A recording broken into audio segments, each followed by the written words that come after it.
You guys asked for a welding rig tour, I'm gonna deliver. We got this new welding rig. This is my third welding rig, but I've had 3 welding rigs over the year. My first welding rig is right over there. My old welding rig, El Carcol, is sitting right over there. But this is the latest rendition.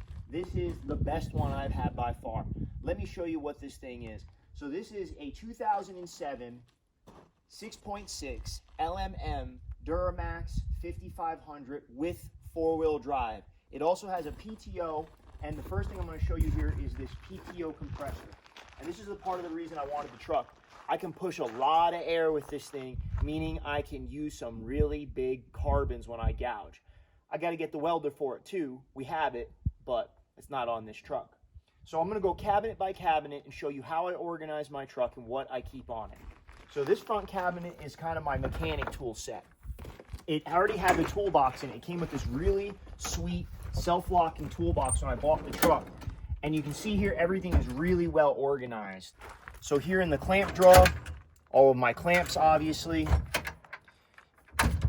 Here in the Allen key drawer, there's some Allen keys, some pickle forks, some specialty tools, screwdriver drawer, pliers, wrenches, SAE and metric separated, 1-inch plus wrenches. Shoot, we got it all. I'm damn near a mechanic with this setup, but I don't turn wrenches, guys. I only do welding and fabrication. All right, so in the next door here, we got a little bit of everything going on. We got air tools and we got torches. We got this nice little slick area to hang the torches up. I got this idea from my friend Icy Weld. Thanks, Isaac. He has hooks welded into his bed. I didn't want to do that because I knew it would compromise the paint on the outside of the bed, and I didn't want to try to do correction. So instead, I got these neat little magnetic hooks that I can clip my torch into. If you want to get these things, you want to buy them for yourself, the link is in the description below. So you can see I got all sorts of torches. Of course, my Victor torch. I got to say this was my favorite, but a close second is an antique torch I actually got with El Carcol when I originally bought it. This old Smith here. I really like this old Smith as well. Great, great torch, both of them. Unfortunately, Smith don't make torches like they used to, so that's why we switched to Victor. Up here is just some miscellaneous torch stuff, some extra gauges, extra stuff like that. Down here we got our air tools, something to fill up tires, a couple of impacts, of course your hammer chisel and your air needle scaler, small impacts, big impacts, wrenches, you name it. Basically, just in case something happens to me and I need to get myself off the side of the road, or sometimes you do have to turn some bolts sometimes to get projects apart. Down here, just more air tools, grinders, and whatnot. So when we go back to this cabinet here, the split door cabinet, I'm not really a fan of these split doors. I wish it was a flip down because then you kind of have a table. It's kind of a 2-in-1. So that's one of the things I don't like about this bed, but there's very few things I don't like about it. It's a good, sturdy IMT bed. In this cabinet, it's measuring tools mostly. Up here in this corner, we got tape measures, we got our angle finder, we got chalk lines, squares, levels, you name it. If you need it to measure it, I got it somewhere in here. Over here is torch accessories. Over here is punches, centering punches, anything you need to punch, chisels, anything like that that you're going to hit with a hammer. Over here we have drill bits.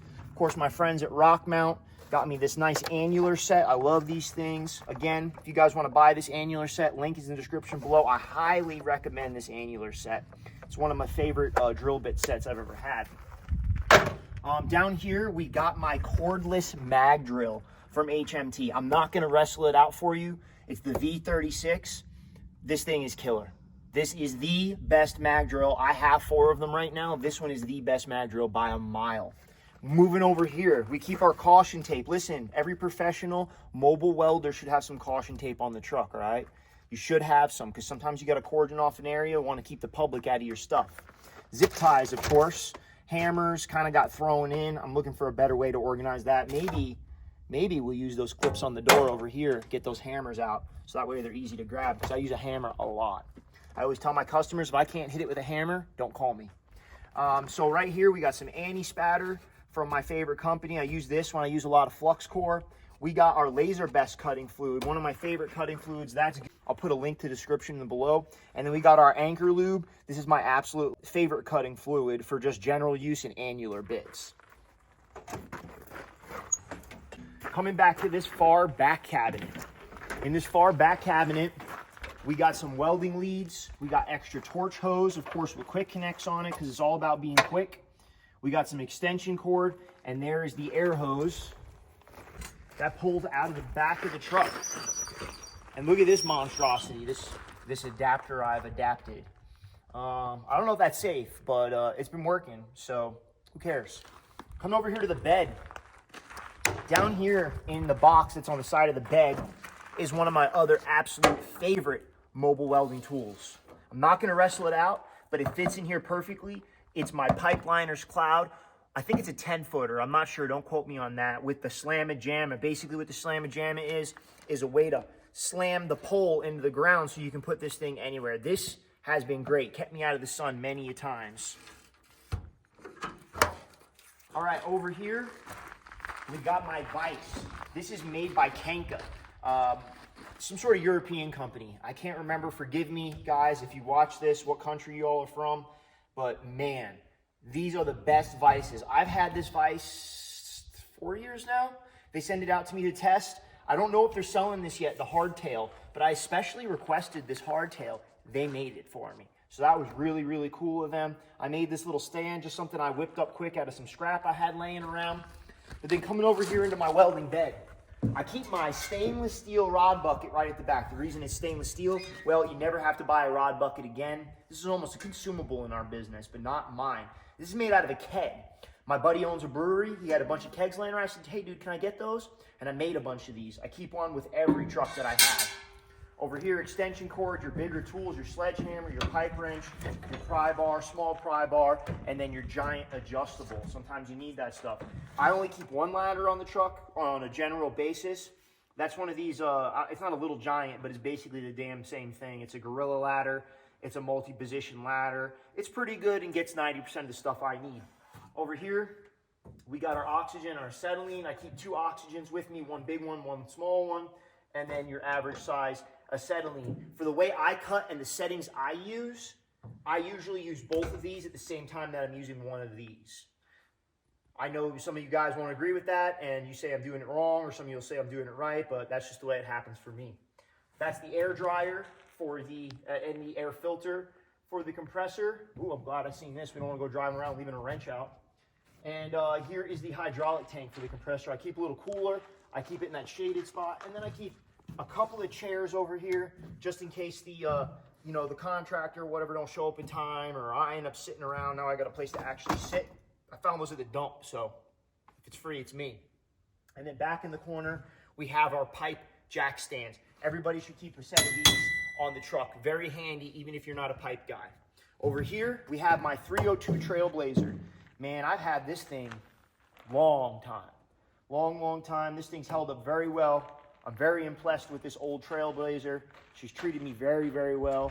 What I like about this is the 14-pin connector. You can hook a spool gun right to it and get to work. And then, of course, the truck has lights built into it everywhere. And if you come into this back cabinet where the crane used to be mounted, whoever the previous owner was decided they needed the crane off, we have control of all of our lights. I don't know which one this is. On right through here in this panel, but we got interior lights too. We got basically the whole 9 back here. But as you can see, it's set up for a crane.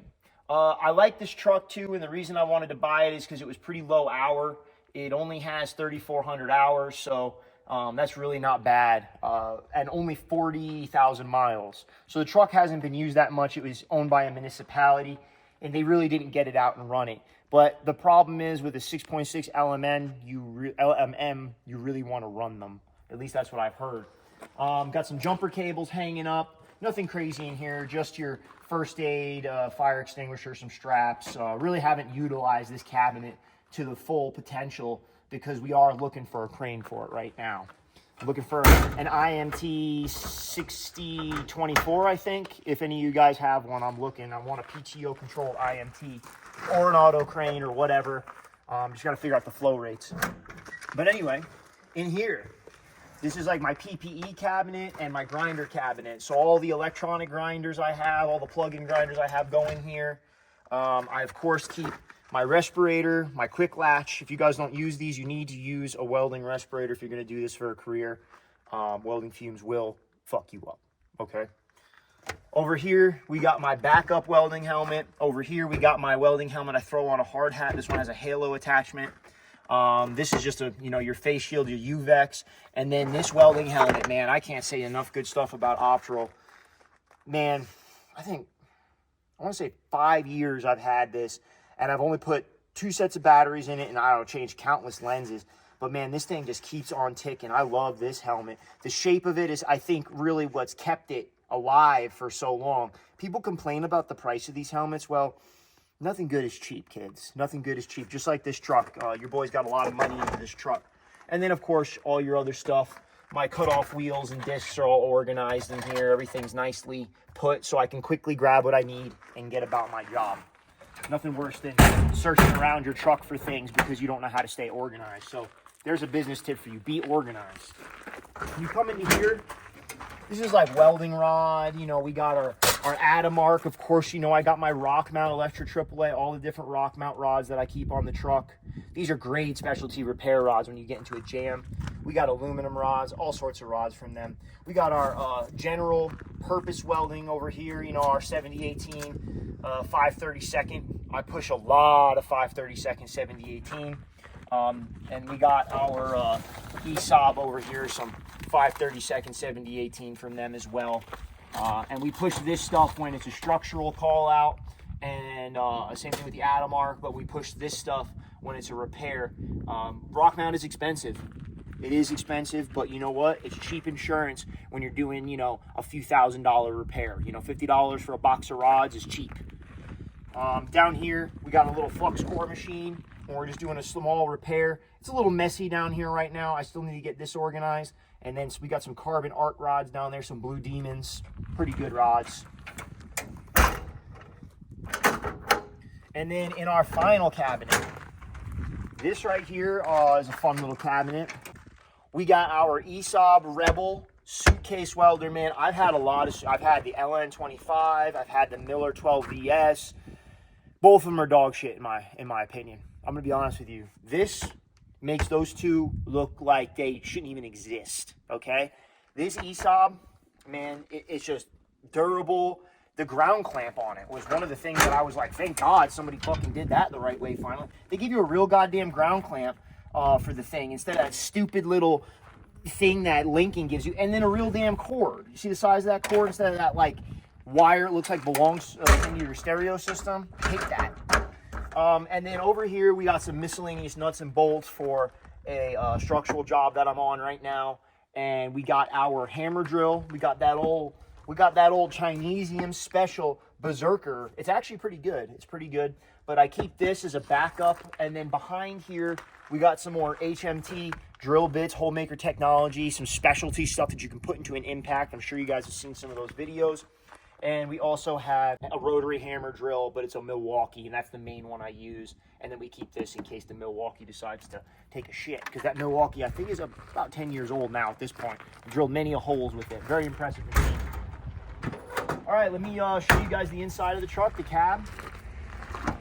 So it's a pretty clean truck. It was part of the reason I wanted it. Low miles, like I said, 40,000. It's got these cool little cubbies. I figured this out the other day. I kind of thought that was neat. I don't know what you put in there besides drugs. No, I'm just kidding. And then, you know, you got like your cup holders, stuff like that. It's got electric windows. It's got an electric mirror, but it's only on the driver's side, which I think is kind of dumb because I can just stick my hand out. Whoever owned this before me did butcher the wiring pretty good, as you can see. We still got to clean some of that up. The driver's seat is an air ride. It's pretty basic, pretty bare bones other than that, but that's what I wanted. I don't want too much complicated stuff these days because it's just more to fix. And that's why I stuck with the 2007. That was low mileage.